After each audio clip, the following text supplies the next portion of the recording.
গেছিলেন আম্মাজান আয়েশা রাদিয়াল্লাহু তাআলা আনহার ঘরে, বলে ওখানে বিষ্ণু ইসলামের কবর রয়েছে, ওখানেই কবর। এবং ওই কবর দেওয়ার পরেই, ওই কবর দেওয়া ঘরের ভিতরে আম্মাজান আয়েশা যতদিন, আয়েশা রাদিয়াল্লাহু তাআলা আনহা যতদিন বেঁচে ছিলেন ওখানেই ছিলেন কবরের পাশে। এরপরে বাবা মারা গেলেন আবু বকর, বিষ্ণু ইসলামের পাশে কবর দেয়া হলো, বাবা আর স্বামীর পাশেই থাকলেন। এরপর ওমরে ফারুক মারা গেলেন, ওনারও কবর দেয়া হলো। কিন্তু এখন তো আর বাবা আর স্বামীর সাথে পর্দা নাই, ওমরে ফারুকের সাথে তো পর্দা আছে। তো তখন তিনি ঘরটা হয়ে গেছে ছোট, তিনটা কবরে অনেক জায়গা স্পেস নিয়ে গেছে, এখন অল্প একটু জায়গা পর্দা টাঙিয়ে দিলেন ওমরে ফারুকের সাথে পর্দা হিসেবে, ছোট্ট একটা জায়গায় যতদিন বেঁচে ছিলেন ওখানটাতেই ছিলেন। ওমরে ফারুক যখন আমিরুল মুমিনিন খলিফা, তখন ছেলে আব্দুল্লাহকে পাঠিয়েছিলেন যে যাও একটা অনুমতি আগে থেকে নিয়ে রাখো আম্মাজান আয়েশার কাছ থেকে, যেহেতু ঘরটা ওনার, ওনাকে বলে রাখো যে আমি মারা গেলে যেন আমার দুই বন্ধু মুহাম্মদ সাল্লাল্লাহু আলাইহি ওয়াসাল্লাম এবং আবু বকরের পাশে যেন কবর দেয়া হয়।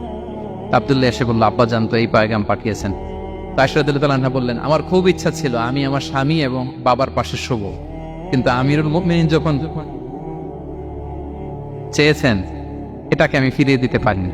ঠিক আছে যাও, তোমার আব্বাকে বলো তোমার আব্বাই শোবেন ওই জায়গায়। আচ্ছা, তো ওমরে ফারুক আপনারা জানেন অ্যাসাসিনেশনে ইন্তেকাল করেছেন, আত্মাইয়ের আঘাতে, ছুরিকাঘাত করা হচ্ছে কয়েকবার, স্টেবিং। এত জখম হয়েছে, দুধ দিলে ওই জায়গা দিয়ে দুধ বের হয়ে যায় না, বীজ পানি দিলে বের হয়ে যায়। তো সবাই বলল, আমিরুল মুমিনিন আপনি এবার ওসিয়ত করেন, কে হবে আপনার পরে লিডারশিপ, কে নিবে? মুসলিম উম্মাত অনেক বড় হয়ে গেছে। তখন তিনি ওসিয়ত করলেন এবং ছেলেকে আব্দুল্লাহকে আবার বললেন যে আব্দুল্লাহ আবার যাও, যে আম্মাজানের থেকে অনুমতি নাও।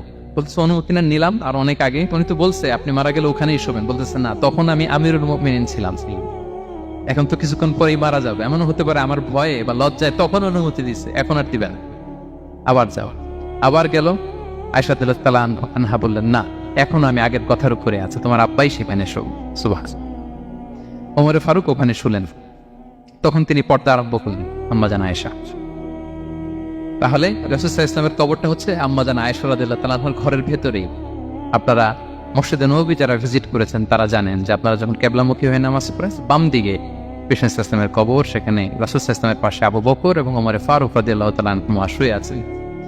রাসূল সাল্লাল্লাহু আলাইহি ওয়াসাল্লামের কবর থেকে মিম্বার পর্যন্ত এই পুরো জায়গাটা রাউদাতুম মিন রিয়াদিল জান্নাহ, দুনিয়ার বুকে জান্নাতের একটা টুকরা।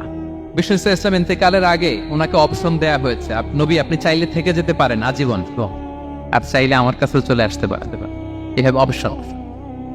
বিষ্ণু সাল্লাল্লাহু আলাইহি ওয়াসাল্লাম তার রবের সাথে সাক্ষাৎকে চুজ করেছেন এবং ইন্তেকালের আগে তিনি পড়েছিলেন, আল্লাহুম্মা গফিরলি ওয়ারহামনি ওয়ালহিকনি বির রফিকিল আ'লা, আল্লাহ আপনি আমাকে ক্ষমা করুন, আল্লাহ আপনি আমার প্রতি রহম করুন, আল্লাহ আমি আপনার সান্নিধ্যে যেতে চাই, পৃথিবীতে থাকতে চাই।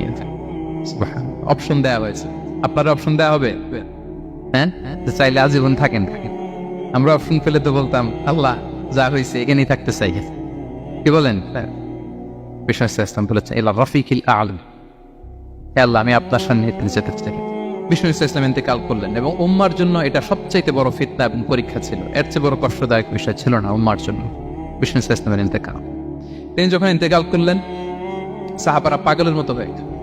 ওমরে ফারুক উনি বিশ্বাসই করে না, মানে আমার নবী মরতে পারে এটা উনি ভাবতেই পারেন। উনি নাঙ্গা তলোয়ার বের করে বলতে আরম্ভ করলেন, যে বলবে মুহাম্মদ মারা গিয়েছে আমি তার গর্দান উড়িয়ে ফেলব।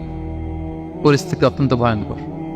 আবু বকর রাদিয়াল্লাহু তাআলা আনহু তিনি আয়াত তেলাওয়াত করলেন, ওমা মুহাম্মাদুন ইল্লা রাসূল ক্বাদ খালাত মিন ক্বাবলিহির রুসুল, মুহাম্মদ রাসূল ছাড়া কিছু নন, তার আগে অনেক রাসূল চলে গেছে, তিনি যদি মারা যায় বা শহীদ হয় তোমরা কি আবার আগের কুফরিতে ফিরে যাবে? এই আয়াত যখন তেলাওয়াত করলেন ওমরে ফারুক হাঁটু গেড়ে বসলেন। তিনি বললেন, এই আয়াত তো আমি আগেও জানতাম, অনেক তেলাওয়াত করেছি, কিন্তু আমার মনে হলো এই মাত্র আয়াতটা নতুন করে শুনলাম, এই মাত্রই বোধহয় কোরআনের এই আয়াতটা নাজিল হয়েছে। সাকিফায়ে বনু সাঈদার মধ্যে সবাই বসে আবু বকর রাদিয়াল্লাহু তাআলা আনহুকে খলিফা হিসেবে নির্বাচিত করা হলো। বিষ্ণু সাল্লাল্লাহু আলাইহি ওয়াসাল্লামের ইন্তেকাল শেষ, গোসল দেয়া শেষ। আমরা যেমনি মারা গেলে আমাদের জামা খুলে অন্য একটা জামা পরিয়ে গোসল দেয়া হয়, বিষ্ণু সাল্লাল্লাহু আলাইহি ওয়াসাল্লামের ক্ষেত্রে এটা হয়নি, ওনার গায়ের জামা খোলা হয়নি, যেই জামাটা ছিল ওই জামাটার উপরে গোসল দেয়া হয়েছে, ওনার ইউনিকনেস। এবং বিষ্ণু সাল্লাল্লাহু আলাইহি ওয়াসাল্লামের জানাজার নামাজে কেউ ইমামতি করেনি। কে হবেন ইমাম? উনিই তো ইমাম, গোটা বিশ্বের ইমাম, ঠিক কিনা বলেন? কে হবে ওনার জানাজার ইমাম? কেউ না। সাহাবারা ডিসাইড করলেন কেউ ইমামতি করবে না, পাঁচ সাতজন করে দরজা দিয়ে এই দরজা দিয়ে ঢুকে নিজেরা জানাজার নামাজ পড়ে ওদিক দিয়ে বের হয়ে যাচ্ছে। এইভাবে পুরা উম্মাহ সব সাহাবারা নিজেরা জানাজার নামাজ পড়েছে।